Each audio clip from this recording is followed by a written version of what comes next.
So I just noticed that my head is shaped like an egg, and it kind of reminds me of Easter. And so I'm just like, I just remember back in the day when it was Easter and everything, and I just remembered, you know, back in the late '70s, early '80s, that Easter was great because you didn't have school for a week, and also it's just like, well, here's the thing: it's like, okay, Easter is about Jesus' death, and Jesus died for our sins and everything. And you got all these like Christians who like celebrate through gospel and everything. The thing is that I'm a Catholic, and the way we celebrate Jesus is like basically it's more like heavy metal. Actually, it's more like a Slayer song with the blood and the guts and the nails and the cross and everything. So it's just like a little bit more. It's a little bit more gory and everything. That's why Mel Gibson made that movie. But I just remember the Easter being like, even though we're trying to worship our Lord and trying to like celebrate the death and resurrection of Jesus. And how do we do it? By chocolate bunnies and eggs and ham. And so I didn't get that, but I like the idea of like families getting together and everything.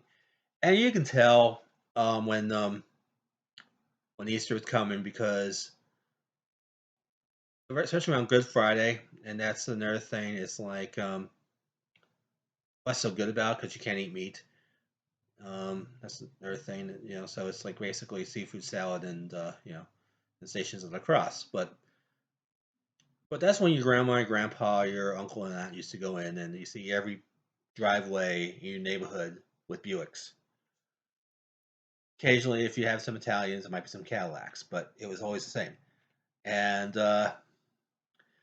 Italians used to be really into Easter because they consider it because of the death of Jesus. They consider it the holy rub out, and so or the holy whack. But it was just like something that we used to get together and we look forward to it. And how do we do it? Because our parents made us dress up, like being 8 or 9 years old. I dressed up in a three-piece suit every year. Every year you got a brand new three-piece suit. Okay, and what do?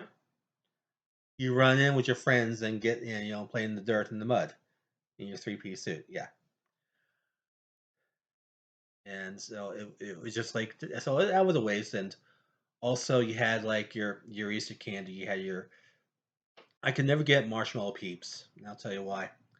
Um, they're only good for 3 seconds as soon as you get them out of the package. And when you take that marshmallow peep out, you gotta eat quick because it's nice, soft, and mushy and everything. But if you leave it out more than 3 seconds, it gets hard. After 3 seconds, it becomes fiberglass, and now you can use it for home installation or bundle up that '74 Dodge. So it was just something that, and you always have that. You always have these gatherings, which I love and everything. You saw your grandpa, and grandma, and you saw your aunts and uncles they haven't seen in years and everything. And there's always this one drunk aunt. It'll be Aunt Phyllis or like Aunt Dorothy or Aunt Dolores. It'll be and she was the drunken aunt, but she was a cool aunt because she was drunk. And so we used to celebrate by eating marshmallow eggs and stuff like that, and she would celebrate by drinking a strawberry daiquiri. And yeah, so so she was like always wasted and everything, but she was fun, and and just be careful that you didn't have the Easter grass around it because you'll smoke that too. But that was your aunt, that was your cool aunt and everything. Um, then it got all different when she went to AA. But anyway, back to Easter gatherings and everything. And so I used to like go to Easter egg hunts and everything. And back then you had like these they used to sell pantyhose out of these plastic eggs. Your mom or your aunts or whatever, or your sisters, they used to get these pantyhose and they take out the pantyhose and they save them for the Easter egg hunt so they can go ahead and put like money and toys and anything that can fit inside a little egg. You know, jelly beans, whatever. And it was fun for everybody. But then your drunk aunt was in charge of one of those Easter egg hunts, and you and one time, so it was Aunt Dorothy or Aunt Dottie, and she used to and she used to do these Easter egg hunts, but the one time she actually left a pantyhose in one of those eggs, and somebody would find the pantyhose. But see, we always had the weird cousin, your cousin Donald or your cousin Timothy. You always had that weird cousin, whether it's Donald or Timothy, and he'd be the first one to find that Easter egg with a pantyhose, and he will wear the pantyhose.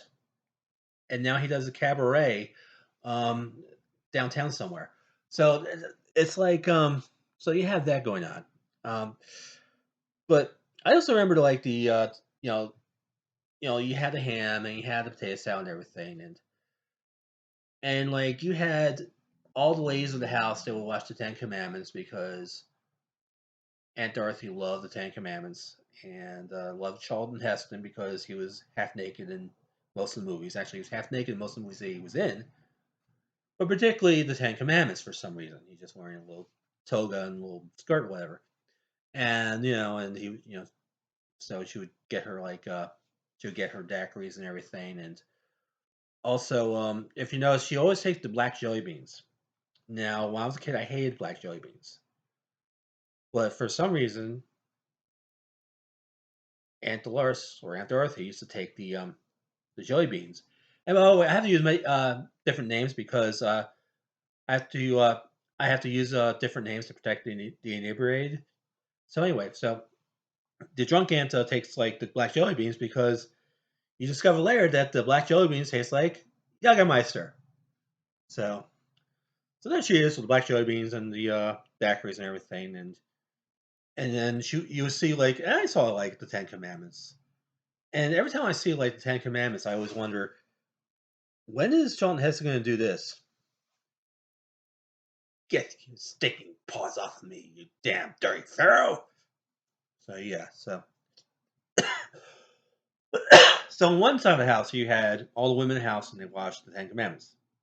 There was another TV on the other side of the house, and sometimes the Yankees usually play day games and the Mets would do night games and everything. So this was the middle of the day and everything, and everybody's drinking beer and everything, and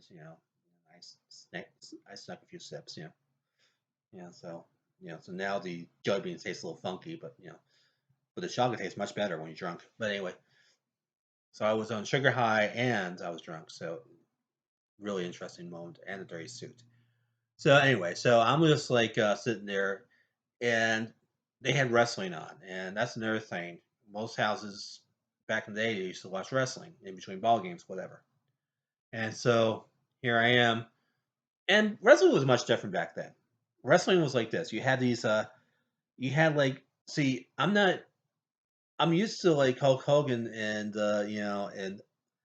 and Ric Flair and all that, but I'm back in the day. I remember Bruno Sammartino, Pedro Morales, um, Baron von Raschke, George Animal Steel, Superstar Billy Graham, all these guys, right? So I'm used to that. And back then, they used to be part of wrestling called the squash match. Now, squash match was basically one step above gay porn, and it usually was this bad guy that you don't remember, and he was big and bad. He was 6'10" and was like dressed in leather from head to toe, leather gloves to boot. I mean, the guy was just evil and everything.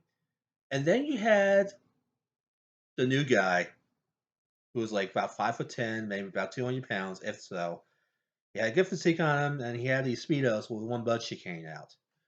And he was always like the face, the nice guy, but also he was the jobber, which means he lost all the matches, and he got his butt pummeled on.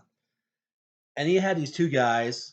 One was like a sportscaster who got fired because he was drunk on sets at the local news station, and then he had this washed-up wrestler who doing the color commentary, and he'd be like, and the color commentary would go, "Well, Pat, I'll tell you, it's going to be one of those matches."